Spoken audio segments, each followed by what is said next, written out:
सिर्फ कुछ लोगों ने गफलत की है। हड़ आया या हड़ लियांदा गया?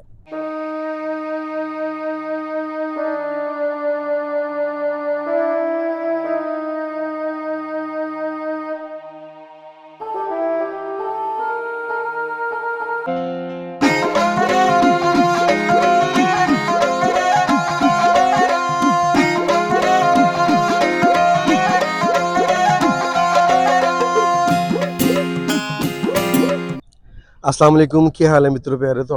मैं ਤੁਹਾਡਾ ਮਿੱਤਰ, ਤੁਹਾਡਾ ਮੇਲੀ, ਤੁਹਾਡਾ ਬੇਲੀ, ਤੁਹਾਡਾ ਸਭ ਦਾ ਸਾਂਝਾ ਆਬਜ਼ਾ ਤੁਹਾਡੇ ਨਾਲ ਤੇ ਤੁਸੀਂ ਸਾਡੇ ਨਾਲ ਜੁੜੇ ਹੋ ਵੇਖ ਪੰਜਾਬ ਟੀਵੀ ਦੇ ਰਾਹੀਂ। ਮਿੱਤਰੋ ਪਿਆਰਿਓ, ਕੁਝ ਦਿਨ ਪਹਿਲੇ ਅਸੀਂ ਇੱਕ ਵੀਡੀਓ ਅਪਲੋਡ ਕੀਤੀ ਸੈਲਾਬ ਦੇ ਮੁਤਲਕ, ਕਿਉਂ ਜੇ ਪਿਛਲੇ ਕੁਝ ਦਿਨ ਪਹਿਲੇ ਇੰਡੀਆ ਦੇ ਵਿੱਚ ਬਹੁਤ ਸ਼ਦੀਦ ਕਿਸਮ ਦਾ ਸੈਲਾਬ ਆਇਆ ਤੇ ਉਹਦੇ ਵਾਸਤੇ ਪਾਕਿਸਤਾਨ ਨੇ ਜਾਂ ਪੰਜਾਬ ਨੇ ਉਹਨਾਂ ਦੇ ਵਾਸਤੇ ਹਮਦਰਦੀ ਰੱਖਦਿਆਂ ਹੋਇਆ 10 ਗੇਟ ਖੋਲੇ ਹੈਡ ਸੁਲਮਾਨਕੀ ਦੇ।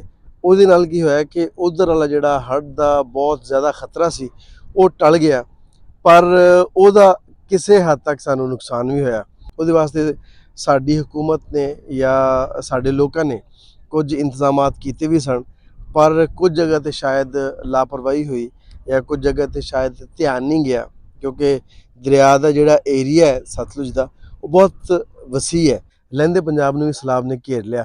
ਉਹਦੇ ਨਾਲ ਬਹੁਤ ਸਾਰੇ ਪਿੰਡ ਜਿਹੜੇ ਨੇ ਉਹ ਉੱਥੇ ਤੱਕ ਸੈਲਾਬ ਪਹੁੰਚਿਆ, ਬਹੁਤ ਸਾਰੇ ਲੋਕਾਂ ਨੂੰ ਜਾਨੀ ਤੇ ਮਾਲੀ ਲੋਕਾਂ ਦਾ ਨੁਕਸਾਨ ਹੋਇਆ। ਇਸ ਵੇਲੇ ਅਸੀਂ ਸਤਲੁਜ ਦੇ ਕੰਢੇ ਖੜੇ ਹਾਂ ਤੇ ਬਸਤੀ ਜਲਵੇਰਾ ਖੜੇ ਹਾਂ, ਜਿੱਥੋਂ ਬੰਨ ਟੁੱਟਿਆ ਔਰ ਜਿੱਥੋਂ ਆਗਾਜ਼ ਹੋਇਆ। ਬਸਤੀ ਜਲਵੇਰਾ ਜਿਹੜੀ ਹੈ ਆ ਬਹਾਵਲ ਨਗਰ ਵਿੱਚ ਆਉਂਦੀ ਹੈ, ਜ਼ਿਲ੍ਹਾ ਬਹਾਵਲ ਨਗਰ 'ਚ। ਇੱਥੋਂ ਬੰਨ ਟੁੱਟਿਆ ਤੇ ਫਿਰ ਬੂਰੇਵਾਲਾ ਦੇ ਕੁਝ ਇਲਾਕੇ ਜਿਹੜੇ ਨੇ ਜਿਵੇਂ ਕਿ ਸਾਊਕ ਹੈ ਉੱਥੋਂ ਤੱਕ ਵੀ ਪਹੁੰਚਿਆ ਤੇ ਉਹਦੇ ਨਾਲ ਖੜੀਆਂ ਫਸਲਾਂ ਤਬਾਹ ਹੋਈਆਂ, ਜਾਨੀ ਨੁਕਸਾਨ ਹੋਇਆ, ਮਾਲੀ ਨੁਕਸਾਨ ਹੋਇਆ। 2-3 ਦਿਨ ਪਹਿਲੇ ਬਹੁਤ ਸ਼ਦੀਦ ਇੱਥੋਂ ਬੰਨ ਟੁੱਟਿਆ ਔਰ ਉਹਨੇ ਨਾ ਸਿਰਫ ਇਸ ਏਰੀਏ ਨੂੰ ਬਲਕਿ ਇਸ ਤੋਂ ਅੱਗੇ ਕੋਈ 10-12-15 ਪਿੰਡ ਜਿਹੜੇ ਨੇ ਉੱਥੋਂ ਤੱਕ ਪਾਣੀ ਪਹੁੰਚਿਆ ਔਰ ਉੱਥੋਂ ਦੇ ਲੋਕਾਂ ਨੇ ਆਪਣੇ ਹਿਫਾਜ਼ਤੀ ਤਦਾਬੀਰ ਤੇ ਕੀਤੀਆਂ ਨੇ, ਪਰ ਖੜੀਆਂ ਫਸਲਾਂ ਉਹਨਾਂ ਦੀ ਤਬਾਹ ਹੋਈਆਂ ਨੇ। ਅਸੀਂ ਕੋਸ਼ਿਸ਼ ਕਰਾਂਗੇ ਕਿ ਜਿੱਥੇ ਜਿੱਥੇ ਨੁਕਸਾਨ ਹੋਇਆ, ਜਿੱਥੇ ਜਿੱਥੇ ਪਾਣੀ ਪਹੁੰਚਿਆ, ਉਹ ਸਾਰੀ ਸੂਰਤ ਹਾਲ ਤੁਹਾਡੇ ਨਾਲ ਸਾਂਝੀ ਕੀਤੀ ਜਾਵੇ। ਸਾਡੇ ਨਾਲ ਜੁੜੇ ਰਹਿ ਜੀ।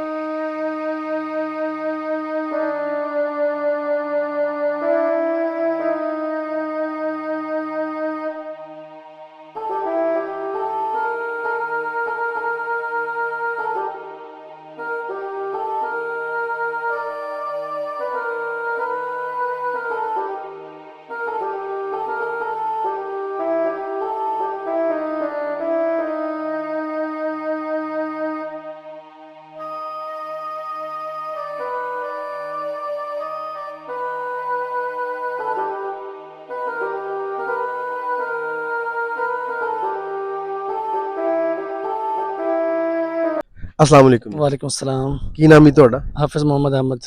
ਅੱਛਾ ਹਾਫਿਜ਼ ਸਾਹਿਬ, ਤੁਸੀਂ ਇੱਥੇ ਹੀ ਰਹਿੰਦੇ ਹੋ? हाँ जी, ਇੱਥੇ ਰਹਿੰਦੇ ਹੈਗੇ। ਅੱਛਾ ਹਾਫਿਜ਼ ਸਾਹਿਬ, ਆ ਜਿਹੜਾ ਬੰਨ ਟੁੱਟਿਆ ਹੈ ਇਹ ਜਦੋਂ ਪਾਣੀ ਦਾ ਪਤਾ ਲੱਗਿਆ ਕਿ ਹੈਡ ਸੁਲਮਾਨਕੀ ਦੇ ਗੇਟ ਖੋਲ ਦਿੱਤੇ ਨੇ ਸਾਰੇ 10 ਦੇ 10, ਤੇ ਉਸ ਤੋਂ ਅੱਗੇ ਫਿਰ ਲੋਕਾਂ ਨੇ ਇੰਤਜ਼ਾਮਾਤ ਨਹੀਂ ਕੀਤੇ ਆਪਦੇ, ਜਾਂ ਲੋਕਾਂ ਨੂੰ ਅੰਦਾਜ਼ਾ ਨਹੀਂ ਸੀ ਕਿ ਇੰਨਾ ਪਾਣੀ ਆ ਜਾਏਗਾ? सिर्फ कुछ लोगों ने गफलत की है, गफलत की वजह तो ये पानी निकला है। बस पहले थोड़ा जिहा पानी निकला, फिर बाद ਵਿੱਚ ਕਾਬੂ ਨਹੀਂ ਆਏਗਾ, ਅੱਗੇ ਨਿਕਲ ਗਿਆ, ਜਿੰਦੇ ਵਜ੍ਹਾ ਤੋਂ ਬਹੁਤ ਜ਼ਿਆਦਾ ਨੁਕਸਾਨ ਹੋਏ ਨੇ।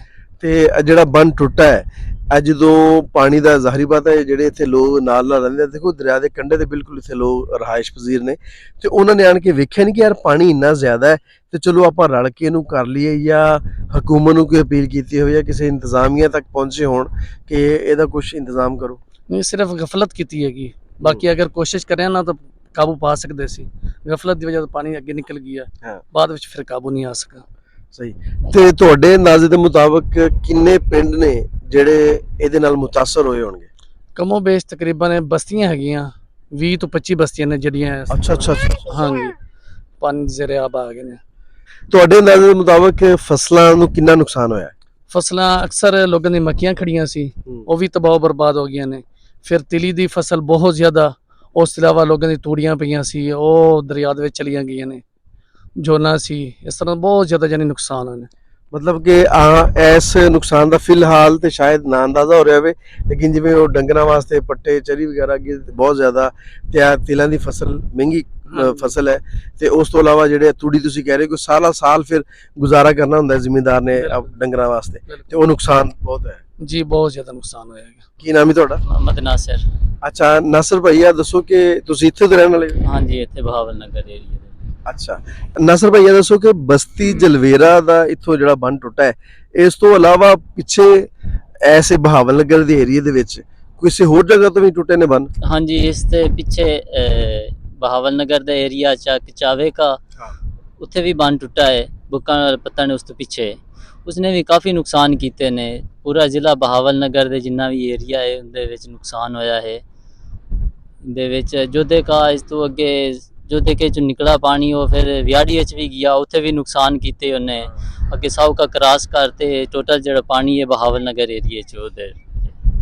ਇੰਤਜ਼ਾਮੀਆ ਨੂੰ ਜਾਂ ਹਕੂਮਤ ਨੂੰ ਤੁਸੀਂ ਕੀ ਪੈਗਾਮ ਦੇਣਾ ਚਾਹੋਗੇ, ਕਿਉਂਕਿ ਜਿਹੜੇ ਲੋਕ ਇੱਥੇ ਨਜ਼ਦੀਕ ਬੈਠੇ ਨੇ ਕੰਢੇ ਦੇ, ਤੇ ਉਹਨਾਂ ਤੇ ਬਹੁਤ ਨੁਕਸਾਨ ਹੈ, ਉਹਨਾਂ ਦੇ ਜਾਨਵਰਾਂ ਦਾ, ਉਹਨਾਂ ਦੇ ਘਰਾਂ ਵਿੱਚ ਸਮਾਨ ਨੇ। ਅੱਗੇ ਅਸੀਂ ਪਿੱਛੇ ਹੋ ਕੇ ਆਏ ਤੇ ਲੋਕ ਕਹਿ ਰਹੇ ਸੀ ਕਿ ਅਸੀਂ ਆਪਦਾ ਸਮਾਨ ਇੱਥੇ ਛੱਡਿਆ, ਸਿਰਫ ਜ਼ਰੂਰੀ ਚੀਜ਼ਾਂ ਲੈ ਕੇ ਤੇ ਅਸੀਂ ਨਕਲ ਮਕਾਨੀ ਕਰ ਗਏ ਹਾਂ।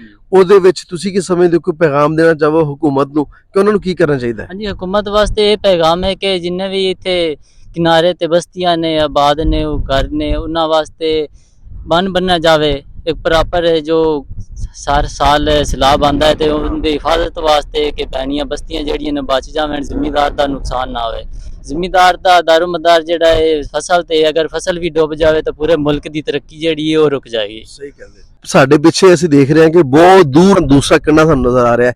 ਆ ਸਾਰਾ ਦਰਿਆ ਹੀ ਹੈ ਜਾਂ ਪਹਿਲੇ ਵੀ ਇੰਨਾ ਪਾਣੀ ਹੁੰਦਾ ਹੈ, ਜਾਂ ਪਹਿਲੇ ਜਿਵੇਂ ਪੇ ਵਿੱਚ ਮੱਕੀ ਵੀ ਖੜੀ ਹੈ ਉਹ ਸਾਨੂੰ ਨਜ਼ਰ ਆ ਰਿਹਾ, ਦਰਖਤ ਵੀ ਖੜੇ ਨੇ, ਆ ਸਾਰੇ ਪਹਿਲੇ ਵੀ ਏਦਾਂ ਪਾਣੀ ਦੇ ਵਿੱਚ ਹੀ ਹੁੰਦੇ ਨੇ ਜਾਂ ਬਹੁਤ ਅਰਸੇ ਬਾਅਦ ਪਾਣੀ ਨਾ ਹੈ? नहीं ये ना हर साल इस तरह नहीं होंदा, कदी कदी होंदा इस तरह। पहले जो आया सी 2013 च, उस तो बाद 2019 च आया, या फिर हुण 2023 च आया। इस वजह नाल फिर पानी ज़्यादा हो जाता है ते दरख्त वगैरह जो है तुहानूं पिछे नज़र आ रहे ने, मक्की विच खड़ी है, इत्थे पानी नहीं होंदा। अक्सर जो पानी ज़्यादा आंदा है तो फिर फसलों का नुकसान होंदा है, जो नॉर्मल फ्लो होवे तो फिर इत्थे नुकसान नहीं होंदा।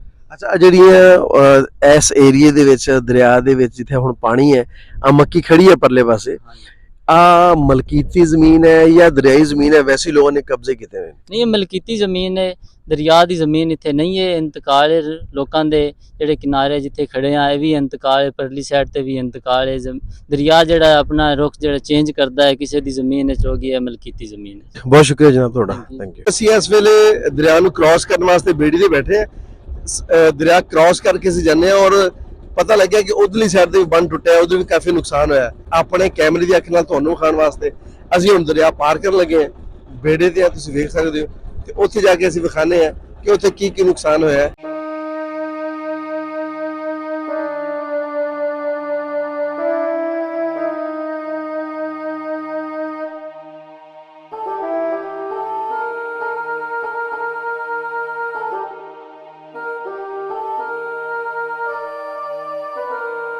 ਅਸੀਂ ਦਰਿਆ ਸਤਲੁਜ ਕ੍ਰਾਸ ਕਰਕੇ ਦੂਸਰੀ ਸਾਈਡ ਤੇ ਆਏ ਹਾਂ। ਇੱਥੇ ਆਣ ਕੇ ਅਸੀਂ ਸੂਰਤ-ਹਾਲ ਵੇਖੀ ਹੈ, ਇੱਥੇ ਵੀ ਉਂਝ ਹੀ ਫਸਲਾਂ ਜਿਹੜੀਆਂ ਨੇ ਸਾਰੀਆਂ ਡੁੱਬੀਆਂ ਪਈਆਂ ਨੇ। ਆ ਮੇਰੇ ਪਿੱਛੇ ਜਿਹੜਾ ਤੁਸੀਂ ਵੇਖਦੇ ਪਏ ਹੋ, ਆ ਕੋਈ ਨਹਿਰ ਜਾਂ ਕੋਈ ਦਰਿਆ ਨਹੀਂ ਹੈ, ਆ ਦਰਿਆ ਦਾ ਬੰਨ ਟੁੱਟਾ ਹੈ ਤੇ ਉਹਦੀ ਵਜ੍ਹਾ ਨਾਲ ਆ ਸਾਰਾ ਫਸਲਾਂ ਦੇ ਵਿੱਚ, ਆ ਤੁਸੀਂ ਮੇਰੀ ਬੈਕ ਸਾਈਡ ਤੇ ਵੇਖ ਸਕਦੇ ਹੋ, ਮੱਕੀ ਖੜੀ ਹੈ, ਪੱਕੀ ਹੋਈ ਮੱਕੀ, ਤੇ ਉਹਦੇ ਵਿੱਚ ਪਾਣੀ ਤਕਰੀਬਨ ਕੋਈ 4-4 5-5 ਫੁੱਟ ਪਾਣੀ ਉਹਦੇ ਵਿੱਚ, ਤੇ ਇੰਨਾ ਨੁਕਸਾਨ ਹੋਇਆ ਹੈ ਜ਼ਿਮੀਂਦਾਰਾਂ ਦਾ। ਹੜ੍ਹ ਆਇਆ ਜਾਂ ਹੜ੍ਹ ਲਿਆਂਦਾ ਗਿਆ, ਇਸ ਸਵਾਲ ਨੂੰ ਅਸੀਂ ਨਾ ਕੁਰੇ ਦੀਏ। ਅਸੀਂ ਆਹ ਵੇਖੀਏ ਕਿ ਲਹਿੰਦੇ ਪੰਜਾਬ ਵਾਲੇ ਪਾਸੇ ਜਿਹੜੇ ਬੰਨ ਟੁੱਟੇ ਨੇ, ਇਹਦਾ ਅਸਲ ਕਾਰਨ ਕੀ ਹੈ। ਅਸੀਂ ਜਦ ਗੇਟ ਖੋਲ੍ਹੇ ਨਾ ਹੈਡ ਸਲਮਾਨਕੀ ਦੇ, ਤੇ ਸਾਨੂੰ ਪਤਾ ਸੀ, ਸਾਡੀ ਇੰਤਜ਼ਾਮੀਆ ਨੂੰ ਪਤਾ ਸੀ ਕਿ ਇੰਨਾ ਪਾਣੀ ਜਿਹੜਾ ਹੈ ਉਹ ਸਾਡੇ ਵਾਲੇ ਪਾਸੇ ਉਹ ਬਰਦਾਸ਼ਤ ਕੀਤਾ ਜਾ ਸਕਦਾ ਹੈ, ਸਤਲੁਜ ਦੇ ਵਿੱਚ ਇੰਨਾ ਪਾਣੀ ਸਮਾਇਆ ਜਾ ਸਕਦਾ ਹੈ। ਇਸ ਵਾਸਤੇ ਉਹਨਾਂ ਨੇ ਉਹ ਗੇਟ ਖੋਲ੍ਹੇ ਸਨ। ਹੁਣ ਅਗਲੀ ਗੱਲ ਹੈ ਕਿ ਬੰਨ ਕਿਉਂ ਟੁੱਟੇ। ਬੰਨ ਇਸ ਵਾਸਤੇ ਟੁੱਟੇ ਕਿ ਹੈਡ ਸਲਾਮ ਦੇ 29 ਗੇਟ ਨੇ ਤਕਰੀਬਨ, ਉਹਦੇ ਵਿੱਚੋਂ ਸਿਰਫ 4 ਖੋਲ੍ਹੇ ਗਏ। ਸਿਰਫ 4 ਦੇ ਵਿੱਚੋਂ ਪਾਣੀ ਅੱਗੇ ਕ੍ਰਾਸ ਕੀਤਾ ਗਿਆ। ਉਹ ਪਾਣੀ ਅੱਗੇ ਕ੍ਰਾਸ ਕਿਉਂ ਨਹੀਂ ਕੀਤਾ ਗਿਆ? ਅਗਰ ਉਹ ਸਾਰੇ ਗੇਟ ਖੋਲ੍ਹ ਦਿੱਤੇ ਜਾਂਦੇ ਹੈਡ ਦੇ, ਪਾਣੀ ਹੈਡ ਸਲਾਮ ਤੋਂ ਅੱਗੇ ਕ੍ਰਾਸ ਹੋ ਜਾਂਦਾ ਤੇ ਇਸ ਪਾਸੇ ਇੰਨੀ ਤਬਾਹੀ ਨਹੀਂ ਸੀ ਆਣੀ। ਜਿਵੇਂ ਅਸੀਂ ਤੁਹਾਨੂੰ ਦਿਖਾਇਆ, ਲੋਕਾਂ ਦੇ ਘਰ ਡਿੱਗੇ ਨੇ, ਫਸਲਾਂ ਤਬਾਹ ਹੋਈਆਂ ਨੇ, ਪਿੰਡਾਂ ਦੇ ਪਿੰਡ ਜਿਹੜੇ ਨੂੰ ਨਕਲ ਮਕਾਨੀ ਕਰਨ ਤੇ ਮਜਬੂਰ ਹੋਏ ਨੇ, ਉਹਦੇ ਪਿੱਛੇ ਚੰਦ ਥੋੜੇ ਜਿਹੇ ਸਿਰਫ ਤੁਸੀਂ ਵੱਡੇ ਜ਼ਿਮੀਂਦਾਰਾਂ ਨੂੰ ਬਚਾਉਣ ਵਾਸਤੇ, ਸਿਰਫ ਉਹਨਾਂ ਦੀ ਚਮਚਾਗਿਰੀ ਕਰਨ ਵਾਸਤੇ ਤੁਸੀਂ ਸਿਰਫ 4 ਗੇਟ ਖੋਲ੍ਹੇ ਨੇ ਹੱਟ ਸਲਾਮ ਦੇ, ਬਾਕੀ ਸਾਰੇ ਬੰਦ ਕੀਤੇ ਨੇ। ਮੈਂ ਸਮਝਣਾ ਕਿ ਹਕੂਮਤ ਨੂੰ ਇੱਥੇ ਐਕਸ਼ਨ ਲੈਣਾ ਚਾਹੀਦਾ ਹੈ, ਉਹਨਾਂ ਨੂੰ ਵੇਖਣਾ ਚਾਹੀਦਾ ਹੈ। ਕੋਈ ਵੀ ਮਸਾਇਲ ਪੈਦਾ ਹੋ ਸਕਦੇ ਨੇ, ਲੇਕਿਨ ਮਸਾਇਲ ਦੀ ਅਸਰ ਜੜ ਕੀ ਹੈ, ਸਾਨੂੰ ਉਸ ਜੜ ਨੂੰ ਫੜਨਾ ਪੈਣਾ ਹੈ।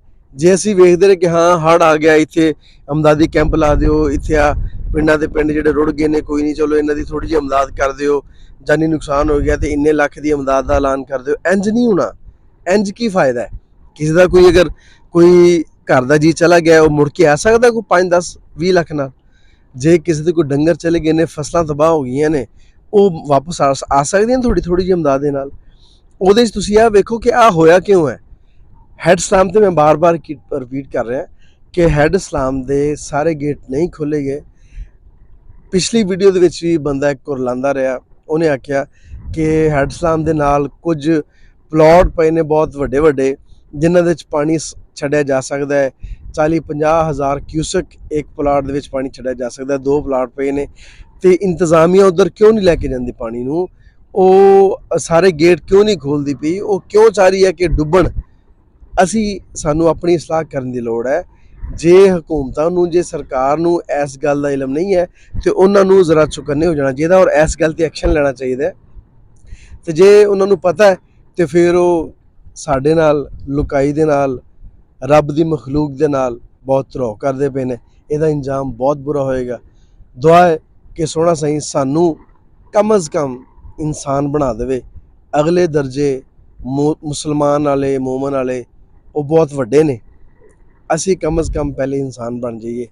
ਅਗਲੇ ਦਰਜਿਆਂ 'ਚ ਅਸੀਂ ਪਤਾ ਨਹੀਂ ਕਦੋਂ ਪਹੁੰਚਣਾ ਹੈ, ਪਹੁੰਚਣੇ ਵੀ ਹੈ ਕਿ ਨਹੀਂ ਪਹੁੰਚਣਾ, ਲੇਕਿਨ ਕਮ ਅਜ਼ ਕਮ ਅਸੀਂ ਇਨਸਾਨ ਬਣ ਜਾਈਏ ਔਰ ਅਸੀਂ ਆਪਦੇ ਆਲ ਦੁਆਲ ਦਾ ਖਿਆਲ ਰੱਖਣ ਵਾਲੇ ਬਣ ਜਾਈਏ। ਇਹਦੇ ਨਾਲ ਹੀ ਅੱਜ ਦੇ ਪ੍ਰੋਗਰਾਮ ਨੂੰ ਮੁਕਾਉਂਦੇ ਹਾਂ। ਆਪਣਾ ਤੇ ਆਪਣੇ ਆਲ ਦੁਆਲ ਦੇ ਪਿਆਰਿਆਂ ਦਾ ਰੱਖਿਆ ਜੀ ਢੇਰ ਸਾਰਾ ਖਿਆਲ। ਮੇਰਾ ਪਿਆਰ, ਮੇਰੀਆਂ ਮੁਹੱਬਤਾਂ ਤੁਹਾਡੇ ਸਾਰਿਆਂ ਦੇ ਨਾਲ। ਜਿਉਂਦੇ ਵਸੋ ਤੇ ਖਿੜਖਿੜ ਹੱਸੋ। ਰੱਬ ਰਾਖਾ।